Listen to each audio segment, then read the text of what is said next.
Hello, my name's Sally Britton and I'm the Director of Midwifery here at Cornwall and the Isles of Scilly.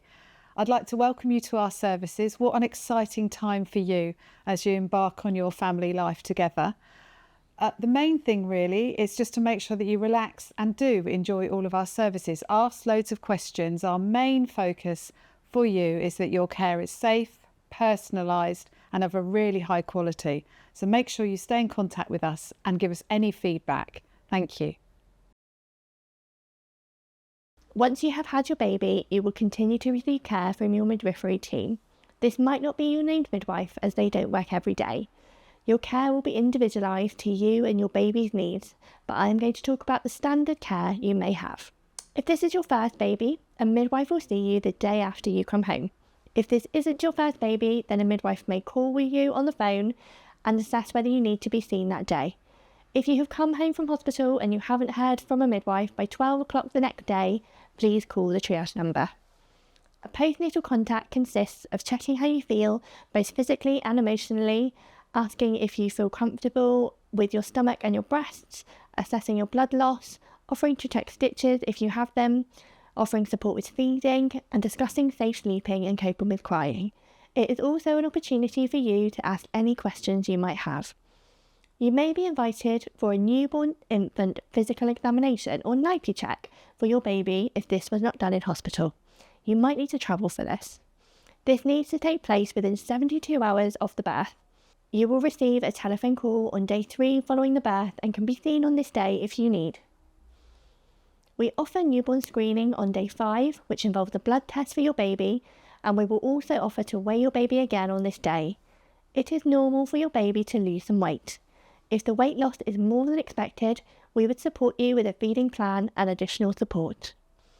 If you are breastfeeding, we should complete a feeding assessment with you to ensure this is going well. This should happen before you come home with your baby and again before day 10. There is a copy of this assessment in your personalised care and support plan, which you can use. We will offer to see you again around day 10 to weigh the baby.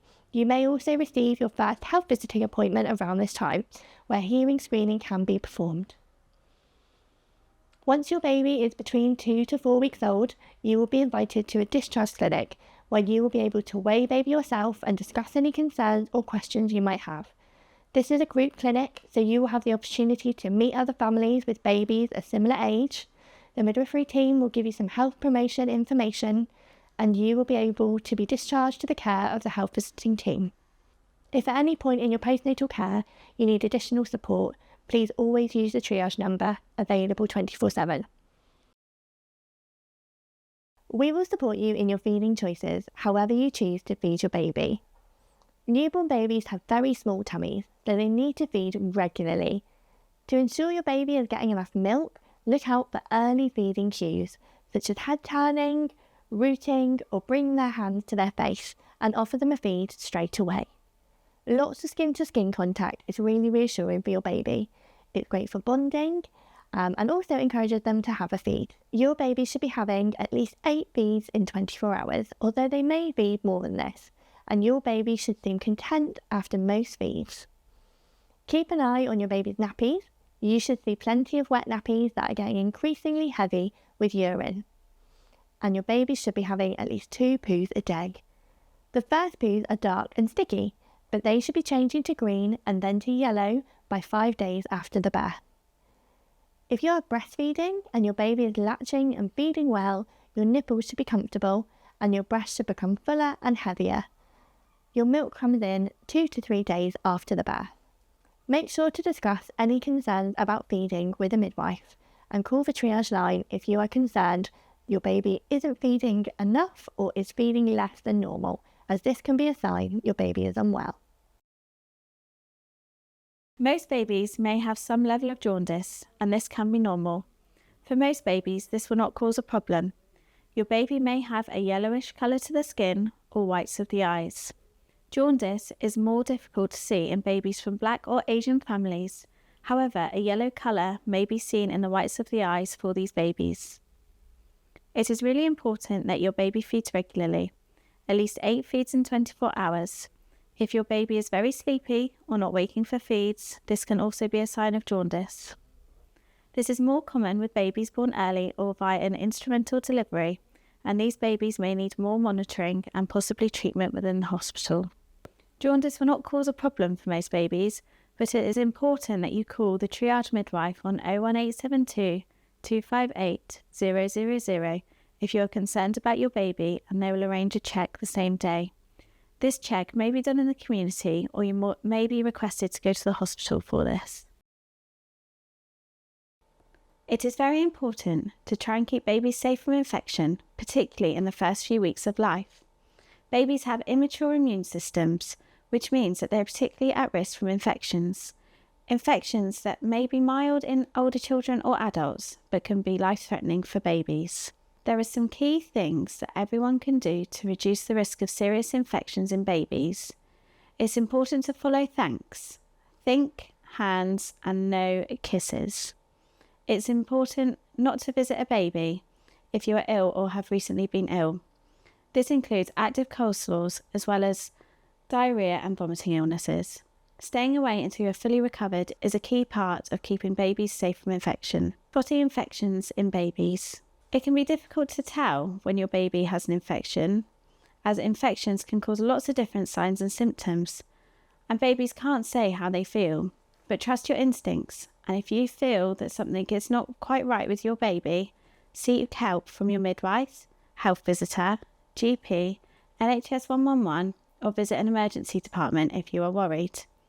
Your baby might have a serious infection if they are difficult to wake, appear floppy, are irritable and won't settle, have a mottled or blotchy appearance, have difficulty breathing or are breathing unusually, such as fast, noisily, sucking in under the ribs, grunting or wheezing, have a rash or sores, blisters on their skin, eyes, inside of the mouth or around the tummy button, have a temperature above 38 degrees or below 36 degrees, or your baby is cold to touch, have a high-pitched cry or abnormal cry.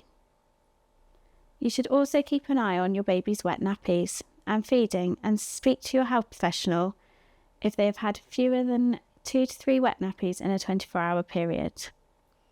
Remember, you know your baby best, so you are well placed to notice if there are changes in their well-being or behaviour.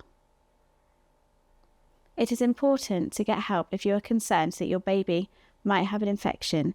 You can call Maternity Triage Line up to 28 days postnatally on 01872 258 000 and 111 or 999 as needed. The Lullaby Trust Check app is a useful resource for symptom checking, and the NHS Handy Paediatric app also provides advice on common childhood illnesses and symptoms. Sudden infant death syndrome is when babies die suddenly with no explanation, also known as SIDS or cot death.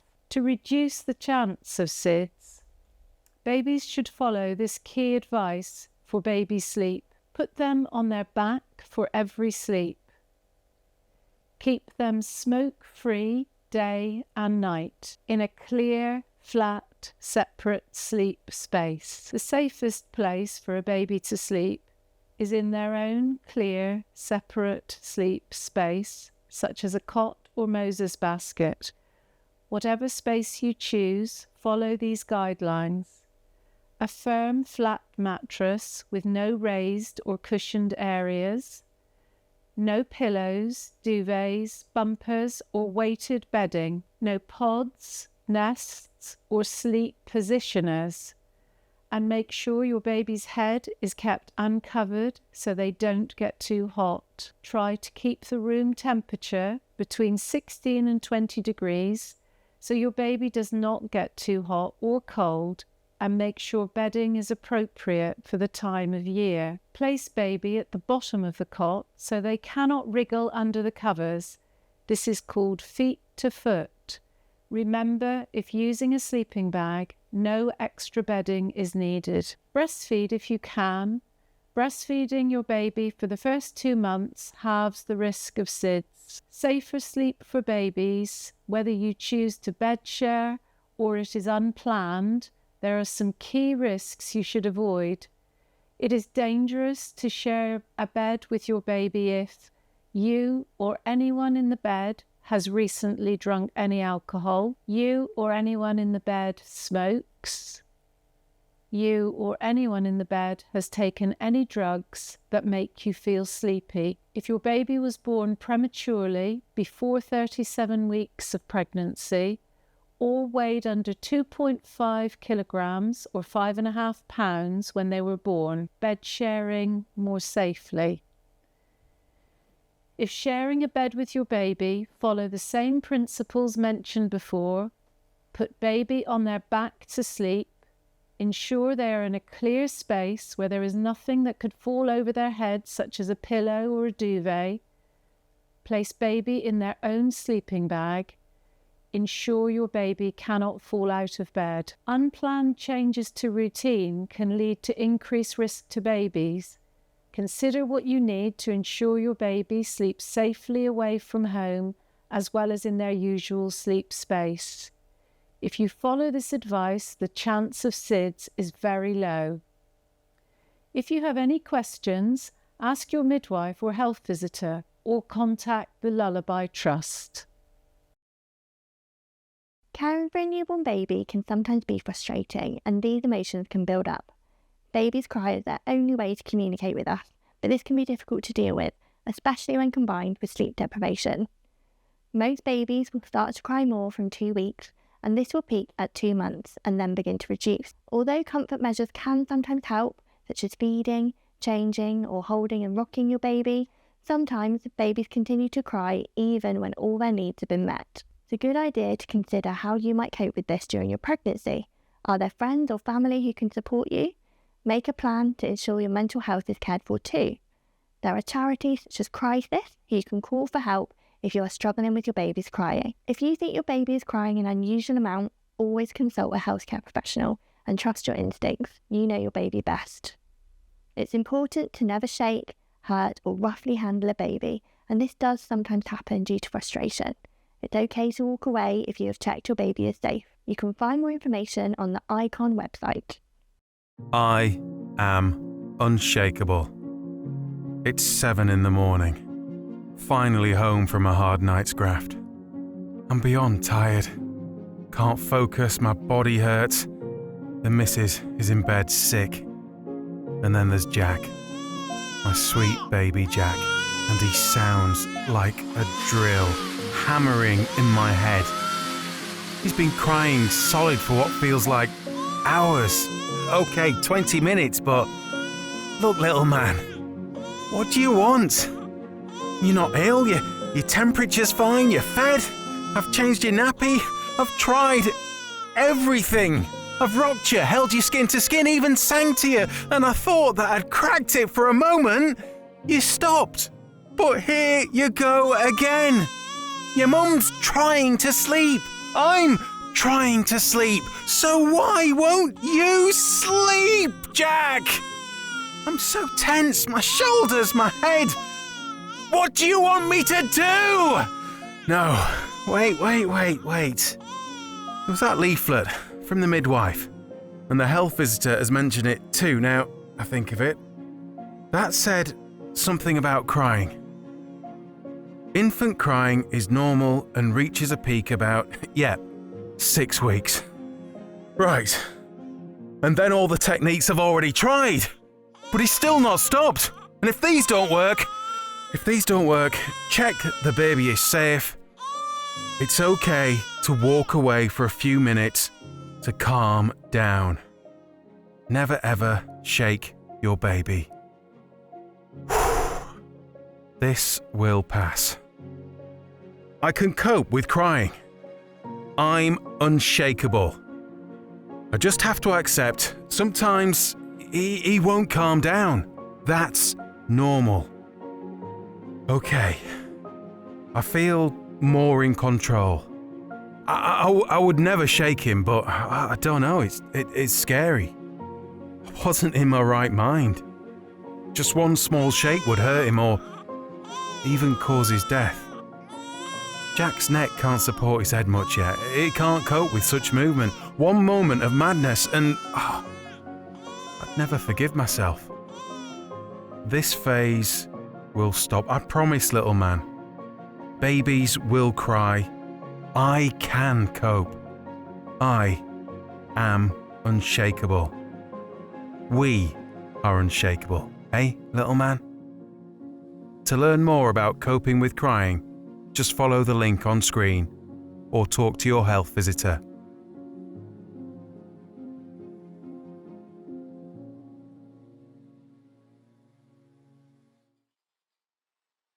Following your discharge home from the hospital or the community birthing centre, your local midwifery team will contact you to arrange your individualised postnatal plan of care for you and your family. If you have not heard from your midwifery team by 12 o'clock midday the day after your discharge, please contact the triage line on 01872 25 8000. Please also contact the triage midwife if you have any immediate concerns with you or the health of your baby.